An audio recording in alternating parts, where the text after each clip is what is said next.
Chris Lively, Local SEO Point Guard. I've been working within the Google Business Profile space since 2013.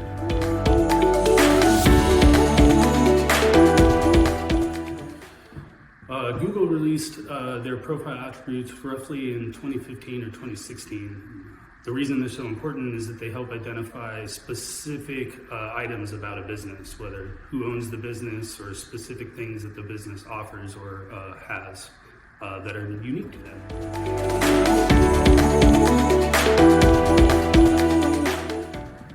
Google's attributes accomplish a handful of different things. It's really depending on what the user is searching. It identifies whatever the searcher's query is to better serve results on what that user is looking for.